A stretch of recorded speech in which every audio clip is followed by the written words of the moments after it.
Good morning, everybody. Matthew from Captive Audience Comics here. It's been a little while since we did one of these videos. We've been away on vacation for a while. We had a lot of website updates to do. We bought a bunch of new collections, so it's been pretty busy here. And we just got a box back from CGC, so we're going to do an unboxing of that. Now, some issues we've been having recently with CGC, specifically since CBCS announced that they were no longer going to be creating books, or comic books anyways, is that issue A, turnaround times posted on CGC's website, like regular turnaround times, really don't mean anything. We're seeing quite a bit longer actual turnaround times than what's on the site, and that even accounts for their hold time when it receives there, because the turnaround times on their website are from once the book is entered into their system, not the time it's received by your shipping company. So you have to look at when you get the email that says, hey, we've received your product, which could be, you know, we generally, we see that being anywhere from 2 to 4 weeks after it arrives on site. That's when they'll say, oh, hey, we've received it, which means they've entered into the system. We're seeing about a month longer turnaround time than what they're posting on their site. And interesting things that happened recently was we sent down a bunch of orders at the same time, and we had vintage stuff and modern stuff. We had a mix of things, and they were all sent regular turnaround. None of them were fast tracked, and the vintage has come back before the modern, which makes zero sense. So I'm a little confused about what is going on down there, but we're going to take a look at this first box. It's possible there are a couple of books in here that we won't be able to show you because we do have a client that has requested that their books not be shown on unboxing, which is perfectly fine. So we will, I'll take a quick look at them, and if I think that they're that person's, I will just skip over them. I'm just taking a quick look at the paperwork because I believe that they did a, well, they did. So the other weird thing that they've done on this particular shipment is they've sent back our mechanical error returns with our regular returns, which is a bit of a problem because CGC is supposed to pay for all of the shipping on the mechanical errors. So when we send a mechanical error back, it goes from us back to CGC. They give us a prepaid label for that, and then they ship it back to us because it was a mistake on their side.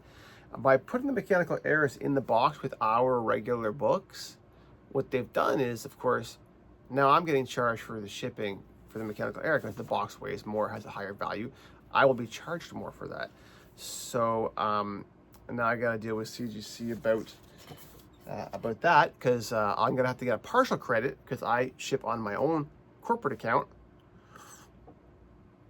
And now a portion of that box, the shipping cost, will actually have been, you know, books that they should have paid to ship. So anyways, let's take a quick look. The first two, what are these? We have a, just want to make sure that I track all of the paperwork properly. Yeah, so there's a mechanical error in there, and wow, they haven't even got everything together. There's even mixed up stuff in between. So there is a the first one, unfortunately, I can't show you because it is a it is for the customer that wanted the reholder, but I'm just going to take a quick look and see how the case is, because we've been having a lot of problems with the cases. I've been sending books back for double ME. So we send them out for ME and they come back, and we have had to send them back for ME a second time, which it's really, I mean, I'm happy that CGC doesn't fight the MEs, but come on, guys, like, that's ridiculous. You would think that if a book went back for ME, they'd be extra careful when they take a look at it to make sure that everything is correct. And it doesn't really seem that that's been happening. Yeah, and this second one is also an ME as well. I can tell you what the books are. The one with a horrific from 1954 in a 3.0, which is pretty cool. And then an ASM 51 in a 9.0 from 1967. They're the first two. It looks like they did fix the issues with these slabs, which is nice. I don't see any issues. So it looks like they did correctly fix the ME now. Another interesting thing I just saw. So of course CGC, or sorry, CBCS, when they announced that they were, oh, that's a heavy stack, no longer going to be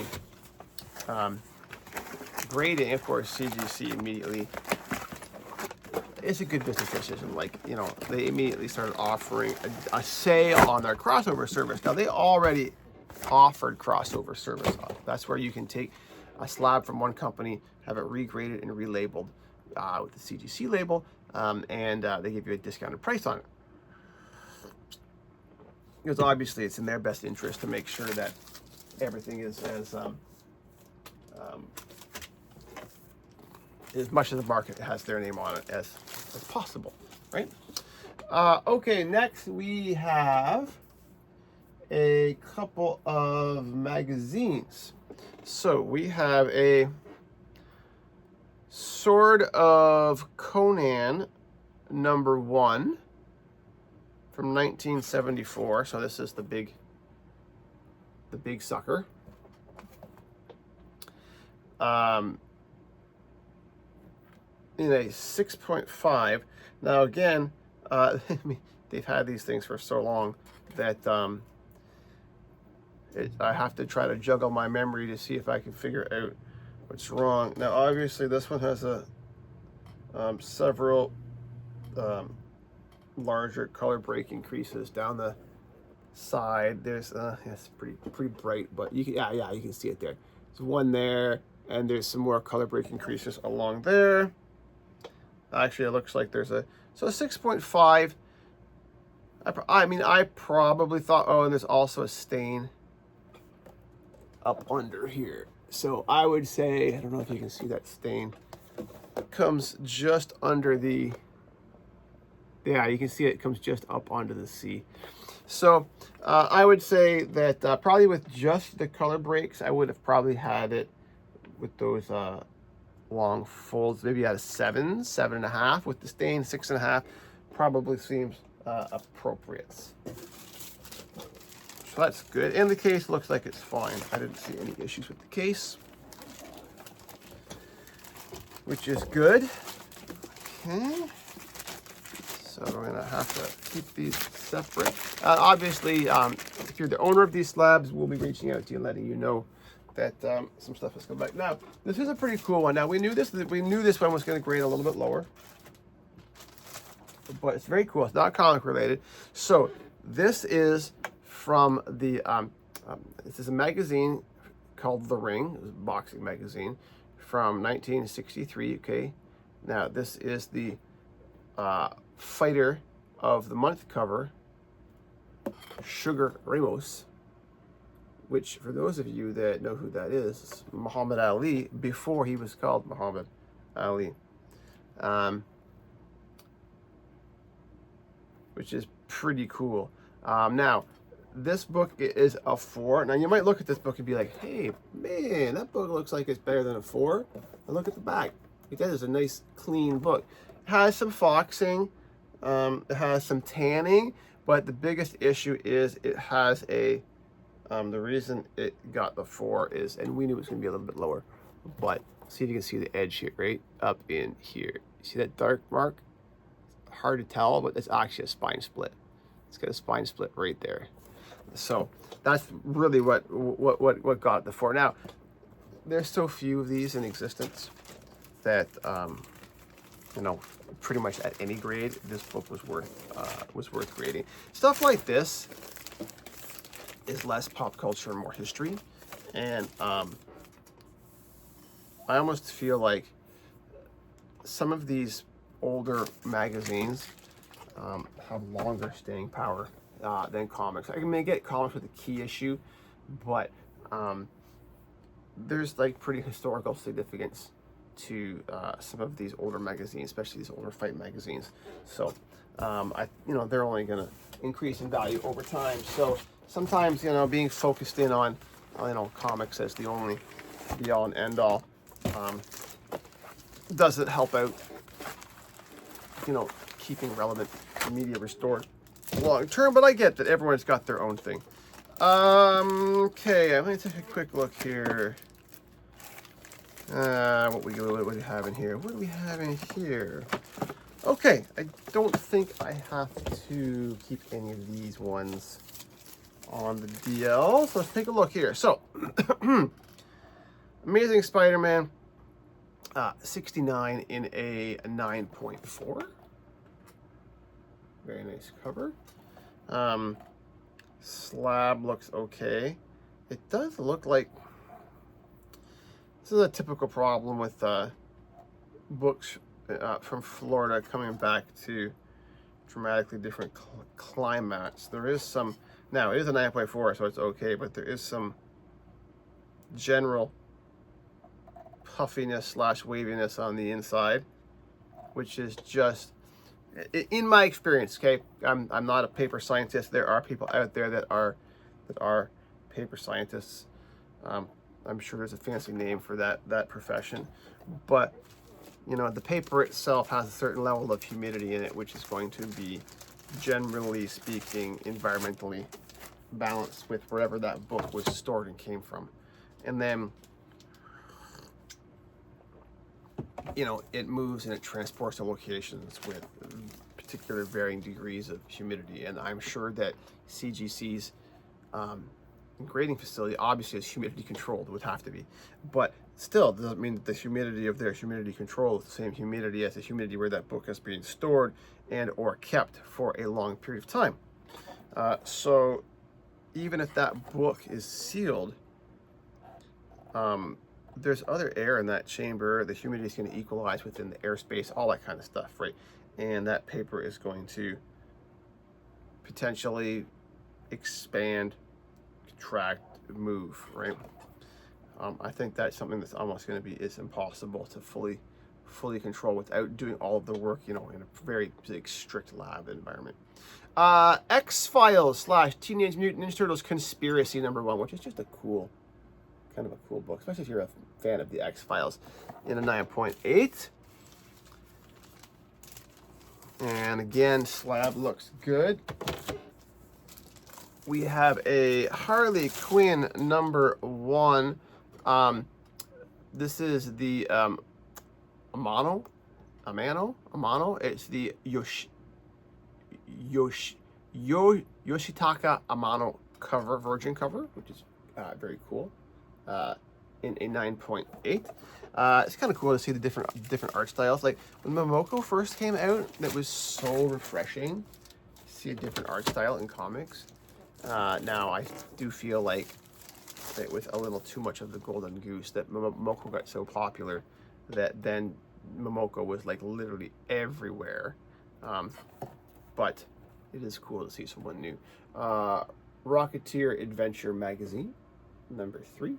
Not actually a magazine, but you get what we're talking about, in a 9.8. And again, the cover looks good. Not cover, slab looks good.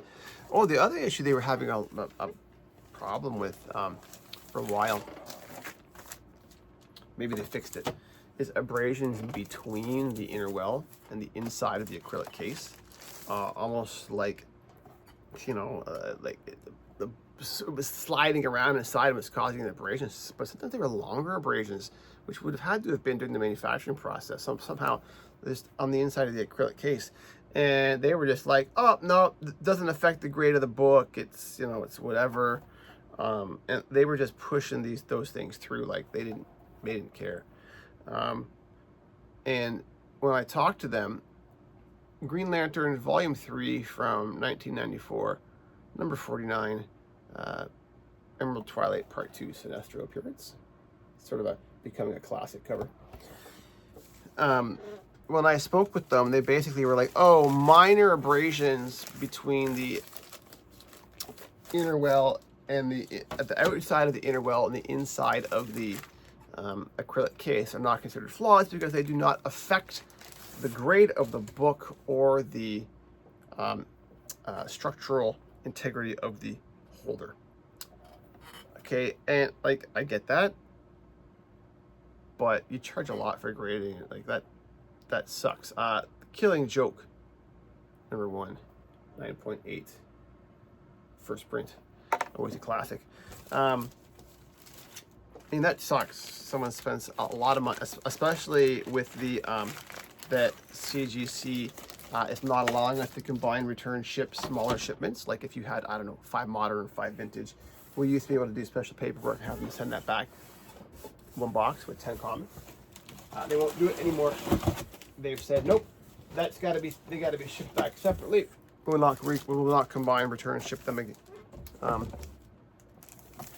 So, you know, the cost of grading for the smaller collector has gone up even higher. We got a second copy. Whereas now you got to pay, you know, whatever. You pay the portion of the shipping down because we can combine ship to CGC. But then every one of those is full rate return shipping, which, as we know, is the most expensive part of CGC's fees, because they will only ship with FedEx through International. Third copy, Green Lantern. They'll only ship FedEx, and they won't even insure it. They even say right on their website, international return shipments are not insured. So, not great. You know, not a lot of great options there. Amazing Spider-Man 252 in a 9.2. Side note, I watched now. Oh man, this book got, I don't know what they did during encapsulation, but I guess technically it wouldn't have affected the grade. It doesn't affect the grade, but I bent this book during encapsulation. Yeah, you probably can't even see it through the camera. Oh, you can kind of see it there. See here? This book originally obviously has color breaking spine ticks. And it's funny because the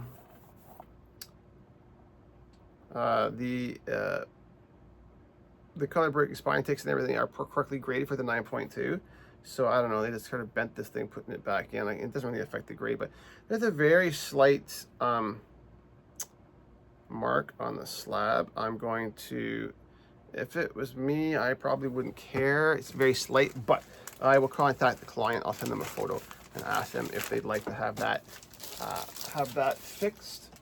It's a very slight line mark on the slab, on the outside of the slab, so it's got scratched or something. Silver Surfer number 44. Ugh.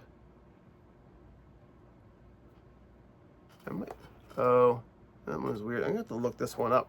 So it's an 8.5, and I'm sure you're thinking, like, why the hell would you slab an 8.5? And you probably wouldn't. But it looks like see if I can get you guys to see it. You see in the top here, here's the edge of the cover, and then there's the paper. So something has happened on this book. It's like it's missing a I don't know. Is it missing a staple? Was it only single stapled? Well, we'll have to look that one up. That is also bizarre. Normally it would note on the cover if it was, like, you know, manufactured missing a staple. Maybe the centerfold, I don't know, maybe the centerfold's messed up. I'll take a look at that one separately. New Avengers 2005, First Maria Hill in a 9.8.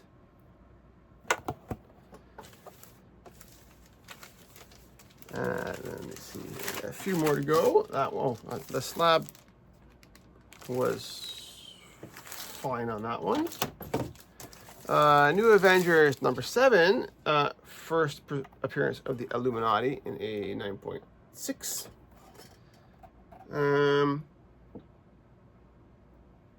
So we probably thought this. Oh no, it does have a color break on the edge. It's got one color breaking spine tick. So actually, I probably would have thought it'd be a 9.4, but got a 9.6 on that. Let me see. We have a couple of cool books here. So we have Absolute Superman #1 Fan Expo foil version. I guess it's technically not a version because it has the logo on it, but I mean it's still pretty virgin-y. Very cool. Nice looking book. Slab is in good shape. Everyone's favorite coming up next, the darling of the DC universe that has brought it back almost from the brink of destruction, Absolute Batman 9.8. Now this is the Fan Expo version of Absolute Batman, so it's not obviously an A cover, which is the big money book, but pretty much any first print of Absolute Batman, it doesn't really matter what it is worth some dollars. And sometimes the Fan Expo stuff can be quite lucrative to have. We have Street Fighter 2 #1. This is Ryu versus Balrog from 1994 and a 9.8. That's that sort of classic old video game art style. For those of you looking for nostalgia, and the slab is in good shape.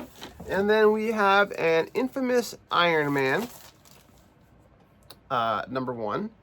This is the Assad Ribic variant cover in a 9.8, which is very cool.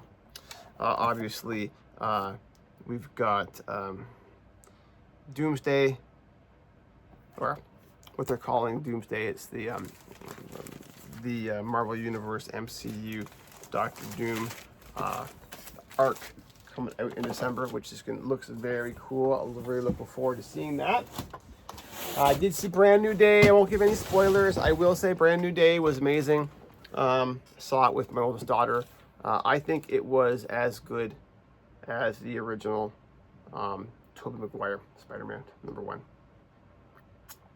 which is saying a lot. It's everything that you want in a Spider-Man movie and more.